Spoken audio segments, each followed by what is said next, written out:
Olá, companheiros, estamos de volta com mais um podcast do Rotary Clube da Bahia, um projeto encampado pela Diretoria de Relações Públicas e com o aval da presidente Silvia Mendes. Meu nome é Ricardo Ribeiro, meu apelido no Rotary é Gigante, sou careca, uso barba da cor preta, estou com óculos com armação flutuante de pernas pretas. Minha camisa, uso a camisa polo verde e na gola eu hoje estou usando um bottom em homenagem ao Rotaract do Distrito 4391.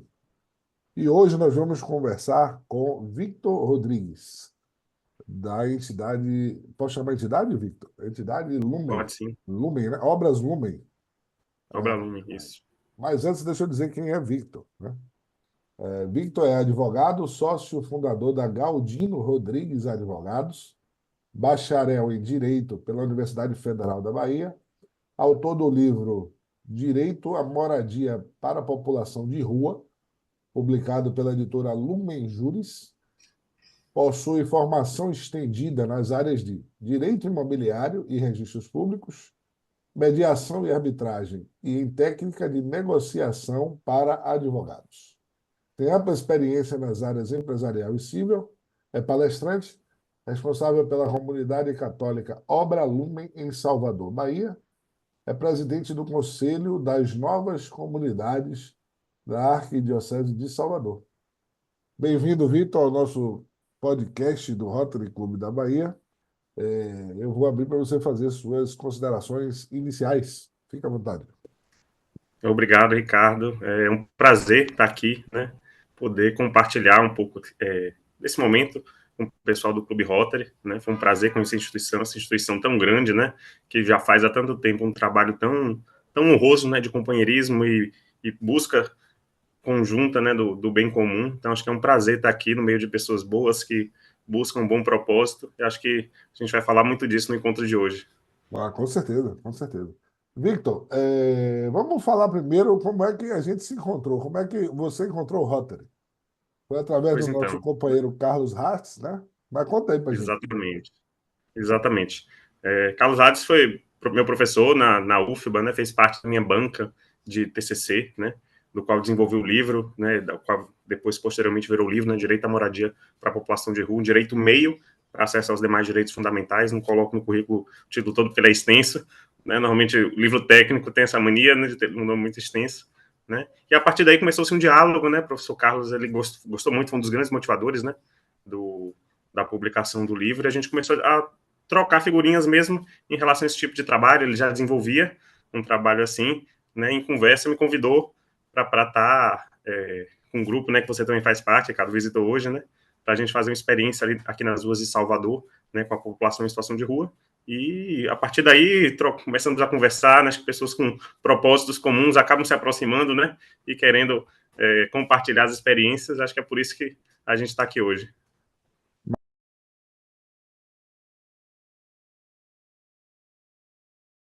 Pronto, perfeito, né?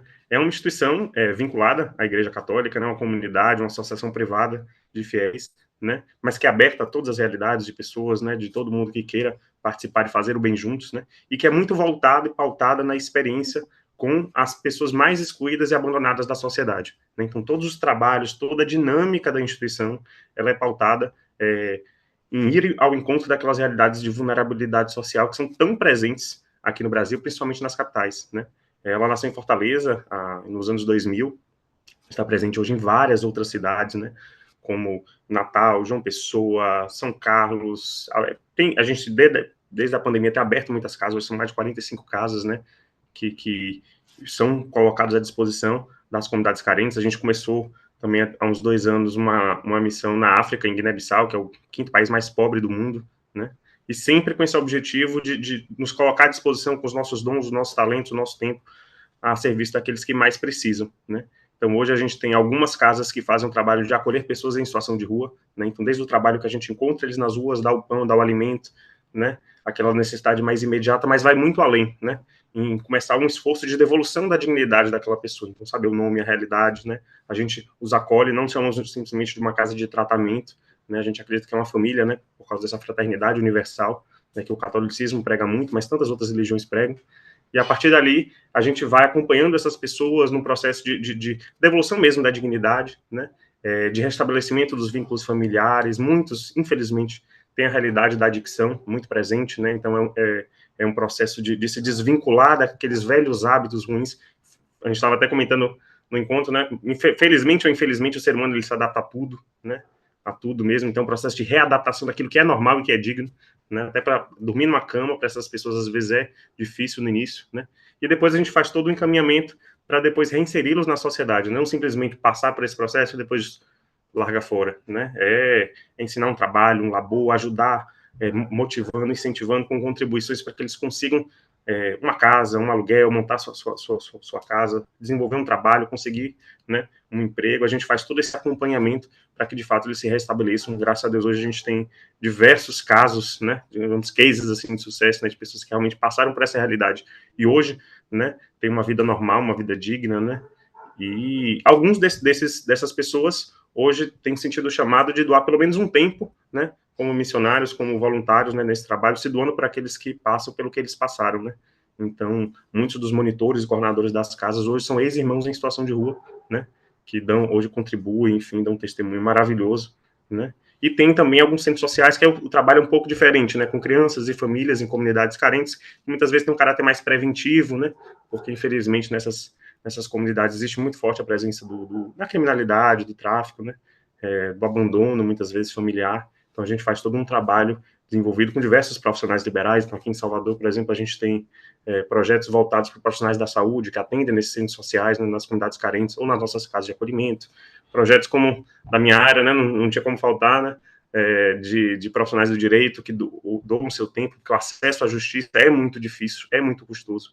Na verdade, é uma estrutura feita para ser difícil de ser acessada, né? Então, a gente contribui com aquilo que nós aprendemos. Enfim, tem diversas frentes, diversas formas de participar, desde como benfeitores, todos os trabalhos são mantidos através de doação, né, por uma opção própria, inclusive, a gente teve a oportunidade de fazer convênios governamentais, mas por uma série de fatores nós optamos por não, né? Enfim, né, todo esse trabalho, né, que busca ir ao encontro dessas realidades que muitas vezes são excluídas e marginalizadas da sociedade, são, na verdade, o nosso foco principal de atividade, né, na multiplicidade dos seus membros, né, a maioria são todos voluntários, e é algo que eu faço já há algum tempo, já participo, conheci em Fortaleza, tive a experiência de trazer para Salvador, né, e sou Como é muito que, feliz e muito realizado, já adianto logo, né, e fazendo como é, parte disso. como é que foi esse encontro seu com a Lumen? E como é que foi abrir esse braço da Lumen aqui em Salvador? Então, né? Eu sou daqui, sou soteropolitano, embora muitas pessoas perguntem se eu sou daqui mesmo, não sei se a cara que é diferente, o sotaque ainda tá, né, um pouco misturado, mas eu morei muitos anos em Fortaleza, né? Sempre fui de uma família, né, católica, participei de colégios confessionais, né? E a partir de lá, né, tive contato com amigos e colegas que começaram a participar, inicialmente desse grupo de jovens ali, né, que se reuniam, né? Toda quinta-feira à noite, né, fazendo momentos, né, juntos, e comecei a me inserir nessa atividade, né, depois fui conhecendo que a instituição era muito maior do que eu participava, comecei a me inserir em projetos sociais que desenvolvi, sempre tive essa inclinação muito forte, mas às vezes faltava um ambiente que me proporcionasse isso, né, tinham ações no colégio, pontuais, né, eu lembro que tinha campanhas, minha mãe trabalhava na Caixa, que ajudava instituições, eu sempre tentei me engajar, mas nada de maneira muito permanente, né, muitas vezes pontuais, e a partir dali eu tive a oportunidade, né, de encontrar pessoas que também queriam fazer isso, que já realizavam isso, e aí pude realmente me inserir, e cada vez mais fui me inserindo, e realmente não consegui mais sair, né, porque acho que encontro ali uma felicidade, uma alegria que não é passageira, né.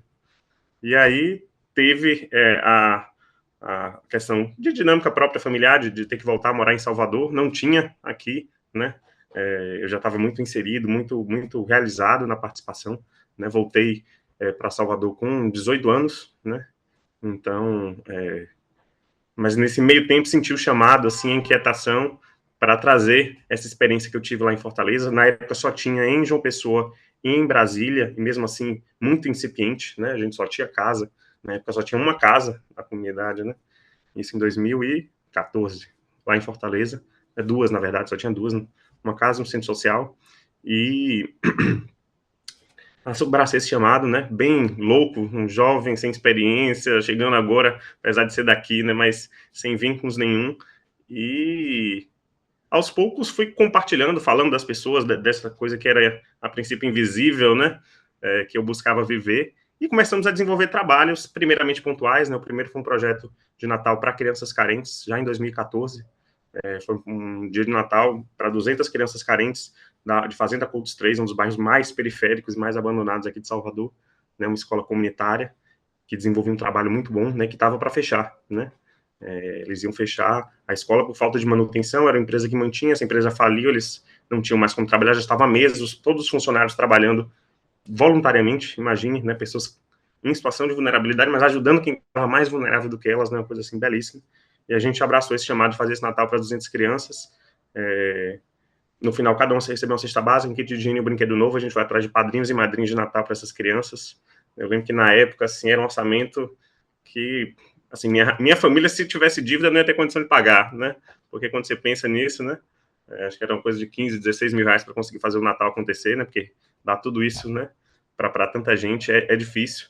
E no final das contas, né? A gente conseguiu apadrinhar todas as crianças, todos os voluntários, sobrou, né? E o que foi mais legal é que aquela experiência de Natal deu esperança para aquela escola, né? Que disse que, apesar de não ter condição, que acreditava, né? Teve a esperança renovada e ia continuar os trabalhos. Hoje essa escola não tem mais 200 crianças, tem mais de 300, né? Apareceu depois, uns 2, 3 meses depois da ação, uma empresa uma nova empresa que começou a ajudá-los, né? E a partir daí foi Natal, a gente começou a desenvolver um grupo, comecei a falar dessa experiência que eu vivia para algumas pessoas, né? Por mais que parecesse incipiente, um jovem que mal tinha barba na cara na época, mas as pessoas foram se encontrando naquilo ali, né? Sentindo o desejo de viver aquilo ali também. A gente começou um projeto de visitar as obras sociais em Manduce, né? Que você estava me contando que é muito próxima também do Rotary, né? A gente ia lá, o pessoal dos alunos se vestiam de palhaço, né? A gente fazia parceria com o colégio para levar os alunos. E aí começou assim. E aí depois foi surgindo outro projeto. A primeira casa fora de Fortaleza foi aqui em Salvador, né? Fica ali na Vasco da Gama, hoje é o centro social, né? Onde já foi casa masculina, já foi casa de acolhimento de mulheres em situação de rua. Hoje é um centro social, foi se adaptando, né? De acordo com a necessidade, né? Hoje é um centro social para a comunidade ali do Alto da Bola, na Federação, comunidade bem carente, né? Bem próximo da realidade do tráfico. A gente acompanha cerca de 40 crianças de segunda a sábado, né? Com atividades socioeducativas, enfim, né? Que faz esse trabalho de dignidade com as famílias também, como eu falei, os projetos de jurídico, que é o Santo Ivo, o projeto que era a LUT, que é Profissionais da Saúde, sempre atende lá também, né? Depois abrimos a primeira casa de acolhimento fora também de Fortaleza, né, que é a Casa Santa Dulce dos Pobres, fica ali na Federação, perto do Campo Santo. O cemitério do Campo Santo, essa acolhe 40 irmãos em situação de rua, e as coisas foram crescendo, aos poucos, né, mais pessoas se aproximando, se engajando, totalmente voluntário, né? O desafio disso também, né, de pessoas mais velhas, mais experientes, né, toparem uma liderança ali de alguém tão novo, né? Acredito que quando o propósito é claro, né, quando a missão é muito clara, acho que as pessoas elas vão se encontrando nisso, né? E a obra foi crescendo, né? Graças a Deus, foi ganhando corpo. Hoje a gente tem uma outra casa também, uma casa bem maior, uma fazenda, na verdade, né? Que foi cedida para a gente, para uma instituição da França, fica ali em Simões Filho, limite entre Simões Filho e Candeias, que aí hoje não está em pleno funcionamento, porque lá tem 10, 12 casas, além de uma igreja dentro. Então, assim, a gente, não, como vive totalmente através da doação, não conseguiu reformar todas para poder abrir. Hoje estão funcionando metade, né? E está acolhendo cerca de 50 pessoas, 60, né? Mas a gente acredita em um potencial de mais de 100 pessoas serem acolhidas, né, nessa realidade. E estamos para montar a primeira, acho que aqui, apesar de ter falado que existem várias outras cidades, né, hoje a maior realidade fora de Fortaleza é a Missão de Salvador, né, a realidade aqui em Salvador, e a gente vai começar a primeira padaria, né, ou seja, a primeira casa de ressocialização dentro da fazenda também, que vai dar uma estrutura de ensino de labor para aquelas pessoas que completam o ciclo da caminhada e querem voltar realmente para a sociedade, fazer isso aqui, não precisar ir à Fortaleza, que era o único lugar que tinha, é o único lugar fora agora, né, que aqui que vai ter. Então, os trabalhos eles foram crescendo, acontecendo, se desenvolvendo, né, a gente tem parceria com vários outros projetos, várias outras instituições que trabalham em rede, né, a gente costuma trabalhar muito nisso. Eu acho que a soma de forças não apenas causa uma adição, mas muitas vezes uma multiplicação, né, dos resultados, do impacto que é gerado. E, enfim, né? Espero que a gente consiga também estabelecer uma parceria com o Rotary para realizar coisas boas. Ah, tenho certeza, tenho certeza. Só me tira uma dúvida. Como é que funciona? Vocês vão atrás das pessoas e convencem elas a sair das ruas?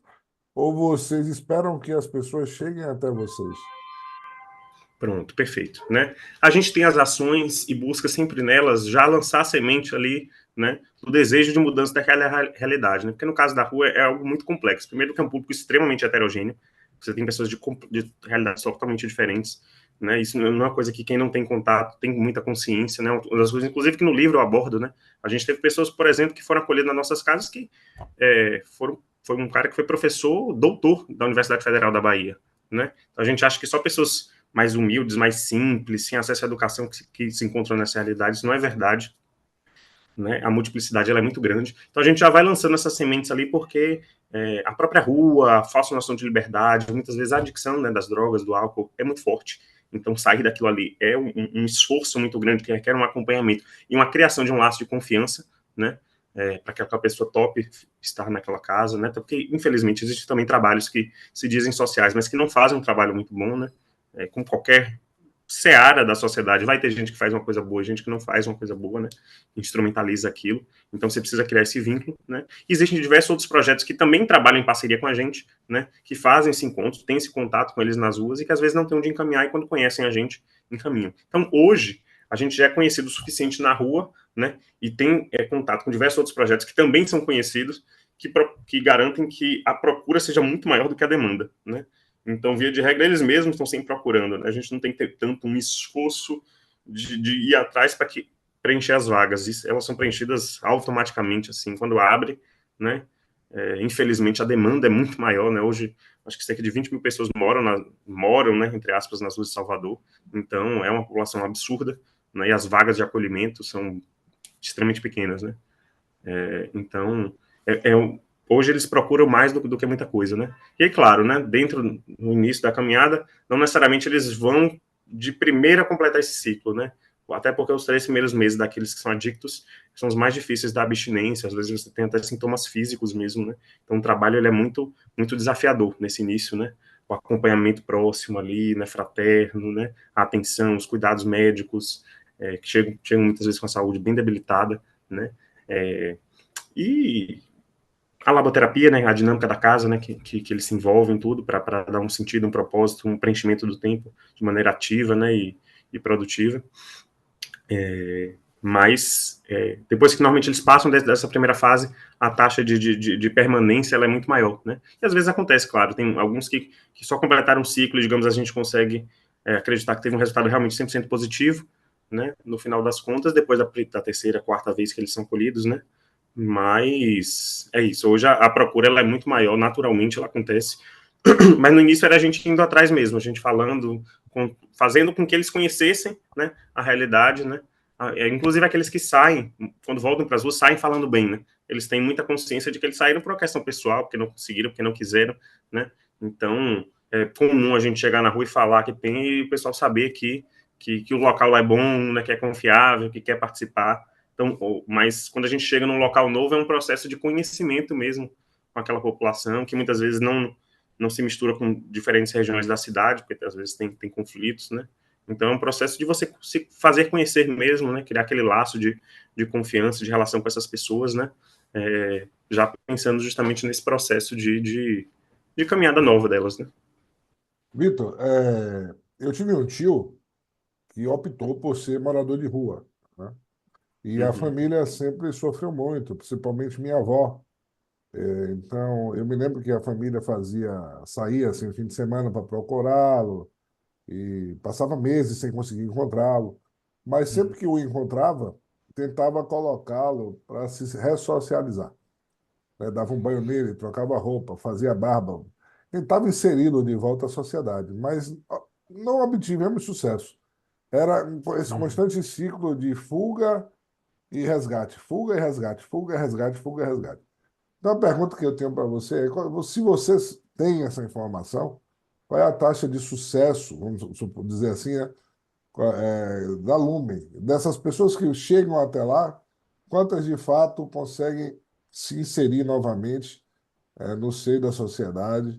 Porque, não sei se eu estou certo, mas eu já ouvi falar certa feita, que depois de um certo período na rua, número de anos, é muito difícil que a pessoa queira voltar ao padrão que nós temos, nós consideramos como normal. sim, Ele passa a ter o padrão da liberdade, essa coisa do andarilho, de dormir aonde sim, quer, de comer a hora que quer, o que quer. É muito difícil voltar a se enquadrar ao nosso padrão de relógios, horários, compromissos e etc. Depois de um período. Então, eu queria saber de você que lida com isso já há bastante tempo, que uhum, tem o acolhimento, se você teria essa informação de quantos que saem da rua, que chegam lá no Instituto Lumen, né? Obras Lumen, uhum. quantos de fato ficam reintegrados e quantos retornam nesse ciclo que, infelizmente, meu tio não conseguiu sair, que era de Sim, fuga e resgate, fuga e resgate. eu entendo. Eu entendo. É realmente uma situação bem, bem complicada. Eu confesso que dizer um número preciso, a gente nunca fez esse levantamento ainda, né? Não parou para fazer esse quantitativo, essa pesquisa, digamos assim, né? Mas eu posso dizer que é menos da metade, infelizmente, assim, isso com certeza, né? É uma estimativa, assim, aproximada, né? Mas claro que também, isso quando a gente olha no ciclo de acolhimento de cerca de 2 anos a 4 anos, isso é pouco para uma pessoa que às vezes passou 20 anos. Então, às vezes, a gente pode estar olhando por um recorte, né, que é limitado ainda, né?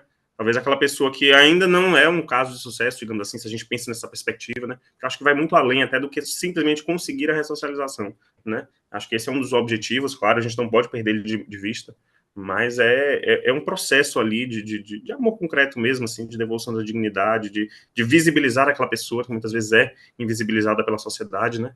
Então, a gente não se frustra pelo número dos casos, porque eu acho que é muito mais do que números, né? A gente fala muito isso, assim, né? Não são números, pessoas. Se a gente tivesse todo esse esforço por uma pessoa, a gente sabe que valeria a pena. Você falou do seu tio, né? Se eu perguntasse para você, acho que valeria a pena o seu tio, seja, toda a obra Lumen só existisse para poder ajudar o seu tio, certamente você diria que sim, né? Às vezes a gente se esquece que são filhos de alguém, são irmãos, são pais, né? É, e é muito mais do que números. Claro que números são importantes para a gente ter noção, né? Eu falei do número de pessoas que estão em situação de rua, né? Mas sempre lembrar que são vidas, né? E é um processo realmente difícil. Quanto mais tempo eles estão nas ruas, de fato, mais complicado é restabelecer um padrão de comportamento mais saudável, né? Então é um esforço, né? A pessoa que recém-acolhida muitas vezes tem dificuldade, por exemplo, de dormir numa cama, né? Você imagina, o que ele mais vai querer é dormir numa cama quente, confortável, às vezes ele não consegue, né? Ele dorme no chão, ele estranha aquilo ali, né? A gente tem testemunhos até de pessoas que voltaram, por exemplo, soldados norte-americanos que voltaram da guerra, né? E que também tem essa dificuldade, por exemplo, estava acostumado a dormir no chão ali do deserto do Iraque, enfim, né? Isso infelizmente tem, e você tem que restabelecer esses padrões de comportamento mais saudáveis, né? Agora, uma coisa que é muito importante é mais do que dar a roupa, né? Mais do que ter o acesso ao banho e tudo, é a gente conseguir trabalhar a questão que levou ele para a rua, né?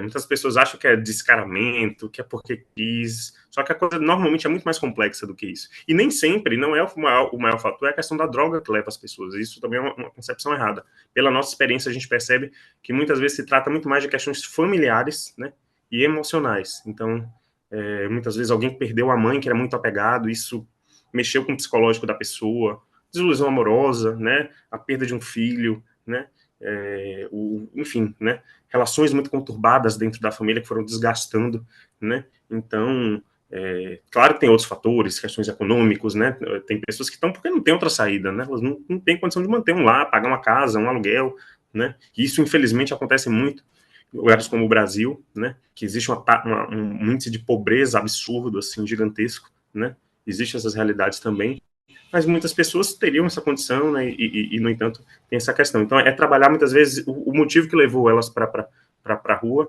né, e saber que se aquela pessoa desenvolveu um vício, que infelizmente é comum, ou foram parar na rua por causa disso, ou estando na rua, acabam recorrendo a isso, uma forma de anestesiar a dor, de criar vínculos sociais, porque é necessário por uma questão de segurança na rua, né, aquela pessoa ter consciência que aquilo ali sempre, um adicto, ele sempre vai ser adicto, né? Ele sempre tem que estar em estado de vigilância, infelizmente, né? Por onde ele passar, né? Quando ele retornar para a sociedade, ele não pode voltar para os mesmos meios. Então, é uma questão extremamente complexa, né? Se eu tenho esse vício, eu volto para a mesma comunidade, para o mesmo ciclo de pessoas que me levaram a estar ali, eu vou voltar para aquela realidade, por mais que eu consiga um bom trabalho, né? Por mais que eu tenha condição financeira para me manter, que minha família esteja próxima de mim, mas então, é uma série de diversos fatores que devem ser trabalhados, né?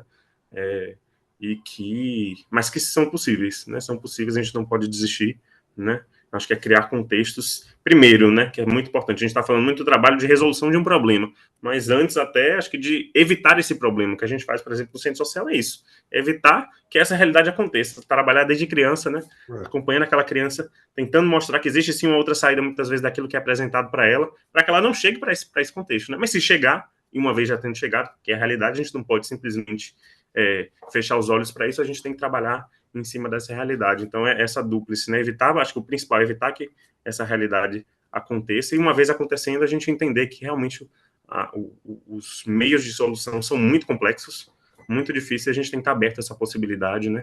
E nunca esquecendo que são vidas. Então, não se prender a questões materiais ou numéricas, enfim, estatísticas, mas colocar esse esforço sabendo por que a gente está fazendo, né? Porque não é para uma gratidão, não é que essa pessoa vá agradecer, já teve pessoas que saíram e falaram mal, mesmo a gente prestando um bom serviço, não é por isso que eu estou fazendo isso, não é por isso que tantas pessoas estão prestando esse serviço, a gente acredita que é um propósito muito maior, né?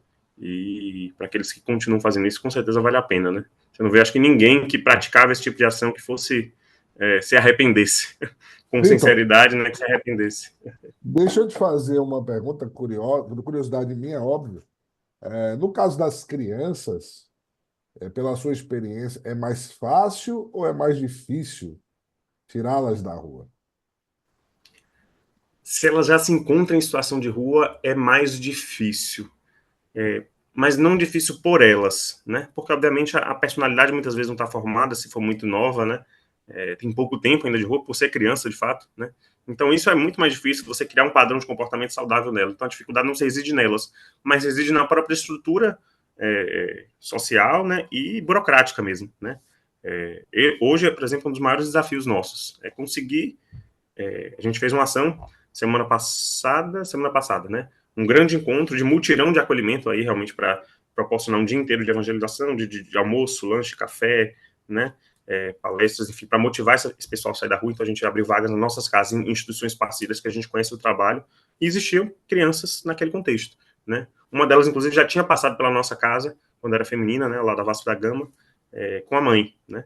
Porém, né? Se essa criança está sozinha, não existe a menor possibilidade hoje, pelo menos nós, na nossa estrutura, de acolhê-la. Porque a burocracia é extremamente complexa, né?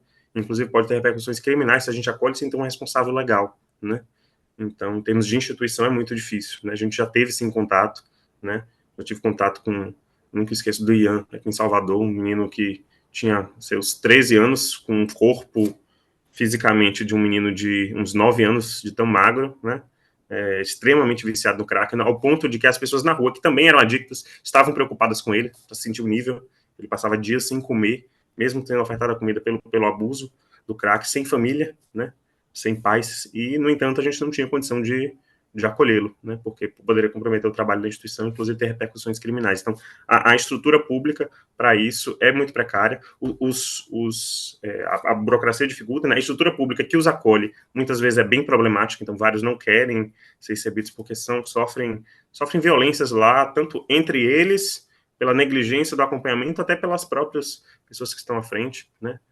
Então, normalmente eles não querem ser acolhidos. Então, falta realmente uma estrutura preparada para isso. A gente quer um dia poder desenvolver um trabalho como um orfanato, algo nesse sentido, mas é muito mais difícil, muito mais desafiador. Hoje a gente ainda não consegue enquanto instituição, né? E se ela está acompanhada dos pais, a gente só consegue acolher se for com a mãe, porque, por exemplo, né, as casas hoje são femininas e masculinas, são separadas por motivos óbvios, né? A gente não consegue acolher junto, né? Os riscos eles são muito grandes, né, de acontecer algo entre as duas realidades. Então, se a criança ela tá com a mãe, beleza, a gente consegue acolher a mãe com a criança, né, com o filho, numa casa feminina, perfeito, né? Mas se ela tá com o pai, que era o caso dessa, antes ela tinha sido acolhida com a mãe, só que a mãe já está sumida, ela estava com o pai. Nem que esse pai quisesse, a gente não conseguiria acolhê-la, porque a gente não tem como colocar ele numa casa feminina com a filha, né? Nem tem como colocar ela com ele numa casa masculina, uma criança, uma menininha no meio de tantos homens. Então, infelizmente, é uma das maiores dores, uma realidade que hoje eu digo, como instituição, a gente não consegue atender e alcançar, né? Por limitação mesmo, a gente se compadece, quer ajudar, mas a gente fica muito restrito às crianças que estão acompanhadas das mães e quando as mães querem ser acolhidas, né? E a gente vê essa inconstância de quando ela sai, né? É uma dor muito maior, confesso, né? Essa parte é difícil, você controlar o emocional, quando você vê que a mãe quer sair da casa e às vezes sujeita os filhos, e você realmente está de mãos atadas porque é o responsável legal naquela criança, e enfim, né? E você entende também, não tom de julgamento da mãe, porque às vezes pela experiência que ela sofreu, os desafios, a própria adicção, é difícil às vezes tomar decisões acertadas e prudentes, né? Mas é a realidade, acho que mais desafiadora hoje. Posso confessar que mais até do que pessoas com problemas psiquiátricos que a gente tenta acolher, idosos que também têm suas particularidades, né? São difíceis. O ideal é que um dia a gente tenha uma estrutura específica para cada um desses dois públicos que eu citei, mas crianças hoje eu acho que é o mais difícil, não por elas em si, mas pela circunstância, né? No centro social a dinâmica é diferente porque elas têm casa, elas têm família, a gente faz um acompanhamento no contraturno, né, durante a tarde, mas não de acolhimento. Então essa parte já é muito mais simples, esse trabalho a gente consegue desenvolver com mais facilidade, né, com qualidade, né? Claro que dentro das limitações do tempo que a gente tem de contato com essas crianças, né? Vitor, e nesses seus mais de 10 anos aí, pelo que minha memória não falha, né? Desde Perfeito. Isso. 2014 ou antes de 2014 você já estava trabalhando Antes, eu com isso? entrei em 2011. Entrei em 2011, são 2011, tinha mais de 15 10 anos. anos, mais de 10 anos, né? Já. Lidando com desabrigados, moradores de rua. O que é que você pode dizer para os rotarianos? Qual o ensinamento? Fiz alguma coisa, um item, né, que mais lhe marcou, lhe marca nesse trabalho, nesse tipo de trabalho. Acho que hoje a gente escuta muito, acho que a gente é ensinado muitas vezes dentro de casa, nas escolas, nas faculdades, né? Porque assim, vai parecer uma coisa um pouco filosófica, mas na prática é tudo que o ser humano busca, né? O ser humano está em busca da felicidade, né? Por mais etéreo que esse conceito ele possa ser, né? E muitas vezes a gente procura essa satisfação, esse encontro de propósito de vida, né? Ou seja, a nossa felicidade em coisas que são sim válidas, são justas, são necessárias, que eu acho que são boas de serem buscadas, mas que na minha visão, né, naquilo que eu aprendi na minha experiência dentro do Lumen, não podem ser o fim último em si mesmo, né? A gente busca muita felicidade no ter, no poder e no prazer, né? Por mais que essas coisas tenham a sua validade, mas elas em si mesmas e por elas mesmas, elas não trazem verdadeiramente felicidade. Nunca se teve tantas pessoas buscando acesso à educação, carreira, dinheiro, né? Prazeres à vontade, né? Que a internet, a tecnologia, o mundo globalizado, eles nos proporciona, né? O acesso à influência de pessoas, né? Desde do influenciador na internet que tem que se poder sobre pessoas, né? Políticos, grandes gestores, enfim, né? E se fosse por isso, muitas dessas pessoas, a gente sabe, né? Muitas vezes não são felizes, né? A gente encontra pessoas que têm tudo, digamos assim, que o mundo hoje prega do que é felicidade, né? Tem muito dinheiro, muito poder, acesso a todos os prazeres possíveis, né? Mas não encontram realmente essa felicidade, e tanto é que hoje a nossa sociedade sofre muito com ansiedade, depressão, né? Acho que nunca se sofreu tanto, né? Então, se a felicidade tivesse nisso, a gente deveria estar na geração mais feliz do mundo, e pelo menos na minha percepção, humildemente, não é isso que eu vejo, né? Eu acredito que a felicidade realmente está em se doar e servir ao próximo, né? Então, no meu trabalho, é um serviço que eu presto para o outro. Claro, é a fonte de subsistência, de alcançar os meus objetivos. Não é que eu estou fazendo um discurso meramente moralista enfim, né? Muito pelo contrário, né? Eu busco tudo isso também, mas o porquê eu busco isso é diferente, né? As minhas relações familiares, o meu namoro, o meu futuro casamento, tudo é construído pautado nessa lógica, né? Do me doar pelo outro. Acho que quando a gente olha para a dinâmica da natureza, tudo funciona assim. A árvore ela não se alimenta do próprio fruto, né? Todo o ciclo da vida, né? O sol não brilha para ele mesmo. Acho que a única ente da criação que é um pouco diferente somos nós que temos a liberdade de fazer escolhas, né? E acho que uma boa decisão é encontrar sua felicidade, né? O seu propósito de vida no serviço e no amor ao próximo, né? E acho que principalmente por aqueles que não podem fazer nada por nós, né? Isso é uma coisa extremamente gratificante. Não é uma alegria passageira, posso te garantir, né? A felicidade que eu vejo, que eu paro para pensar hoje, né, quando você faz essa pergunta, lembrando toda a história das pessoas que passaram pelas casas, pelas instituições, que foram positivamente impactadas, tiveram suas vidas transformadas. É uma alegria extremamente perene, né? Diferente. Eu amo doce, por exemplo. Eu como um doce, 5 minutos depois, aquela felicidade, aquele coisa que o açúcar deu no meu sangue, passou, né? Mas essa alegria, né? Eu dei um exemplo simples, né? Mas essa alegria, essa felicidade, ela é perene, né? E eu acho que isso me dá propósito na vida, como eu falei, em todos os aspectos da minha vida. Eu acho que isso que eu gostaria de compartilhar. Acho que todo mundo, dentro da sua realidade, dentro do seu perfil, não é que precisa fazer exatamente as coisas que eu faço, mas se viver por essa lógica do amor e do serviço, né? Certamente há de encontrar propósito na vida e felicidade. Né? Excelente, excelente. Ó, palmas para você. Dois desses dois impactem positivamente, né? Show, show, show. Desculpe. Não, não, excelente, eu adorei o que você falou. Vitor, se as pessoas quiserem procurar a obra Lumen, Instagram, site, telefone e o endereço aqui em Salvador. Se Pronto, tiver isso perfeito, tudo, né? O ótimo. site eu posso dar o geral, porque ali você vai Pode sim, encontrar tudo, que claro. é lumenserfeliz.com.br, né? Que é o projeto de benfeitores. Lumen Ser Feliz. lumencerfeliz.com.br. Exatamente. Ali tem, vai falar de todas as realidades que nós temos, né?